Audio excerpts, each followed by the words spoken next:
Salut à toi jeune aventurier, jeune aventurière. Avant que la vidéo commence, je t'invite directement à aller dans la description où tu retrouveras les liens les plus importants de ma chaîne YouTube, à savoir le lien de ma chaîne Twitch dans un premier temps et le lien de mon Twitter où je suis le plus actif. Je stream généralement tous les soirs de la semaine après 20 h et le lundi quand j'ai la disponibilité. N'hésite pas non plus à donner ton avis en commentaire, à lâcher un pouce bleu, voire un abonnement, c'est gratuit, ça mange pas de pain et ça me soutient énormément. Et moi, je vous souhaite un très bon visionnage. Alors, qu'est-ce qu'on va faire de beau aujourd'hui? Aujourd'hui, on va faire une astuce Kama pour débutants. Ça va être en lien avec ma vidéo que j'ai sortie précédemment. N'hésite pas d'ailleurs à aller la voir. C'est une vidéo pour bien commencer Dofus en 2023 où j'explique un petit peu les bases du jeu, le lore du jeu et comment s'en sortir dès le début. Et aujourd'hui, du coup, on va faire une vidéo sur une petite astuce Kama pour débutants qui est aussi farmable à très haut niveau et en team. Donc ce que je vais faire déjà dans un premier temps, c'est que je vais vous expliquer en quoi va consister cette astuce-là.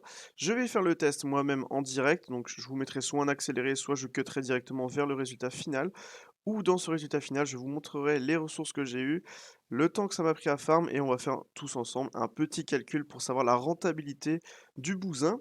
Du coup, je suis perdu. L'astuce Kama du jour, ça va être sur, le donjon du tournesol affamé. Et oui, donjon niveau 20, donc vraiment c'est accessible à tous. C'est le premier donjon qui est faisable quand on descend à Astrub.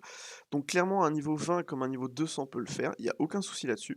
Je vais ouvrir le bestiaire et je vais vous montrer pourquoi. Alors, que je trouve où c'est? Normalement ça devrait être dans Astrub, j'imagine? C'est ça. Alors, Astrub et nous allons aller dans la grange du tournesol affamé. Alors, pourquoi ce donjon-là? Je vais vous expliquer parce que en soi, les ressources coûtent pas si cher que ça. C'est juste que c'est un donjon qui est accessible à tous et qui est farmable très rapidement, surtout quand on est THL avec certaines classes comme par exemple un Kra, c'est farmable très facilement. En 3 minutes, c'est bâclé, même pas et ça nous fait accumuler des ressources qui valent quand même leur petit pesant d'or à la fin. La première, ça va être notamment les pétales de tournesol, pétales magiques du tournesol affamé qui ont un taux de drop de base qui est assez faible quand même, on est à 6,9%. Ce qui peut être peu, mais si vous avez des idoles, si vous êtes en team, évidemment, ce taux peut monter, ou alors si vous avez un stuff haut, voire prospection. Ça va être ça qui va coûter cher et aussi, les cotons ancestrales, donc qui pareil ont un taux assez bas, mais étant donné que vous allez en taper énormément en 1 heure, voire 2 heures, vous verrez qu'à la fin, bah, on va en avoir pas mal. Le petit bonus aussi, parce qu'on peut regarder un petit peu les autres si vous voulez, il y a aussi les graines de tournesol qui pour le coup ont un taux assez élevé, qui coûtent quasiment 200 km à unité. Les pissenlits, qui dropent rien d'intéressant je crois, ouais, c'est ça et je crois que c'est les roses qui ont les baves qui sont à 300 km à unité, c'est toujours bénef et pour les tournesols, on est sur les feuilles qui ont un taux bas, mais qui coûtent quasiment 200 également. Donc vous allez voir qu'en fin de compte, on va se retrouver avec, pas mal de kamas. Petit bonus aussi, si vous êtes chasseur au moins niveau 20, vous pouvez voir qu'on peut dropper les viandes faisandées qui coûtent quasiment 10 000 les 100. C'est pas négligeable du tout, surtout si vous fermez pendant au moins 1 heure, voire 2, vous pouvez vous en faire une bonne centaine sans souci. Et surtout sur le tournesol, enfin le boss, on peut dropper la bidoche faisandée qui coûte elle 1300 kama unité, ce qui est tout bénef. Deuxième chose aussi qui va être bonus, ça sera tous les items que nous allons dropper. Notamment sur les roses, les pissenlits et les tournesols, donc c'est la panoplie, champêtre. Alors qui honnêtement coûte littéralement rien, mais ça va faire des runes en plus et on va faire le bilan de toute façon tout à la fin. Donc moi ce que je vais aller faire, c'est que je vais aller, farmer pendant une demi heure le donjon à partir de maintenant. Je vais aller acheter des clés que je rajouterai après à la fin dans le bilan qu'on va faire. Je vais farmer pendant une demi heure et après on va faire un bilan pour voir est-ce que c'est rentable ou non. Déjà en solo, à bas niveau et en team de 4 voire en team de 8 avec ou sans idole. Donc moi je vous dis à tout à l'heure et bon visionnage. Et l'équipe, du coup, on vient de finir le farm. Alors, j'ai pas farmé pendant une demi-heure. J'ai fait au final 10 donjons. Ça m'a pris 21 minutes, donc une moyenne de 2 minutes par donjon. Et je vais préciser, avant de faire le reveal des gains, que je me suis mis en condition de bas niveau, parce que c'est avant tout une astuce Kama pour bas niveau. C'est-à-dire que j'ai pris un stuff qui a très très peu de prospection. Je suis à 137 de prospection. Parce qu'évidemment, quand on est bas niveau, on a très peu de prospection et j'ai pas mis d'idoles non plus. De toute façon, des idoles, là, on peut voir, c'est pas ici. Bon bref, j'en ai pas sur moi dans tous les cas. Et du coup, pour ces 20 minutes de farm là, je me suis fait un total de 22 000 kamas de valeur. Sachant que je ne suis pas chasseur non plus, comme j'avais dit précédemment, chasseur, ça peut vous rapporter 100 kamas, de viande, enfin par viande en plus.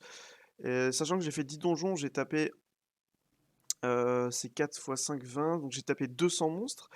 Ça aurait pu me faire 200 viandes en plus. Donc 200 viandes, c'est 20 000 kamas, donc là j'aurais pu être à 40 000 kamas. Ça, c'est en étant en solo, avec un stuff, orienté bas niveau. Si j'avais mis des idoles et un stuff avec de la prospection, j'aurais pu sans souci multiplier ce montant par 2, donc passer à 80 000 kamas. Et je rappelle, ça c'est en 20 minutes de farm. Et si j'avais été avec une team de 8, ça m'aurait fait 640 000 kamas pour 20 minutes de farm. Bon, évidemment, c'est à prendre avec des pincettes, mais ça peut monter très, très haut. Et si on multiplie ce temps-là par 3, parce que là, j'ai fermé 20 minutes, si vous fermez, par exemple, pendant 1 heure, bah, du coup, ces 640 000 kamas se transforment quasiment en 2 millions de kamas.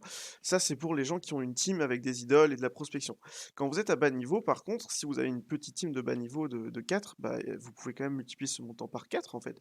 Juste pensez quand même, si vous avez la possibilité à avoir chasseur niveau 20 et une arme de chasse. Moi, j'ai volontairement pas mis une arme de chasse pour montrer vraiment dans sa valeur brute ce que ça va rapporter. Donc là où les bas niveaux, quand ils vont débarquer sur le jeu, bah, ils vont pas forcément avoir chasseur, ils vont pas forcément avoir d'idole, de prospection et tout ça. Et du coup, voilà, petite précision, sort important à voir quand même, c'est Flamish, parce que Flamish, ça aide énormément, parce que moi, je joue Sacrieur. Sacrieur dans ce donjon-là, c'est pas forcément ce qu'il y a de plus simple. Je pense qu'il y aura de plus simple, ça sera surtout Krai, Niripsa, enfin des classes qui ont de la portée. Là où Sacrieur, ça en a pas tant que ça, donc Flamish, ça m'a beaucoup aidé. Et du coup, voilà, c'est tout pour cette astuce Kamala. Du coup, je rappelle, ouais, on peut se faire quasiment 2 millions par heure en team de 8. Bon, et avec évidemment des idoles et de la prospection, ce qui est un cas assez précis. Et ce qui est pas non plus énorme en soi, mais c'est pour un donjon de très bas niveau et qui est facilement farmable, c'est quand même pas rien. Enfin bref, j'espère que la vidéo vous aura plu. En tout cas, n'hésitez pas à me donner votre avis en commentaire, n'hésitez pas à me donner non plus d'autres idées de vidéos potentiellement. Lâchez un pouce bleu, c'est ultra important, et un abonnement, ça vous coûte rien et ça me soutient énormément. Et moi, je vous dis à la prochaine pour une nouvelle vidéo. C'était Chris, à plus tout le monde.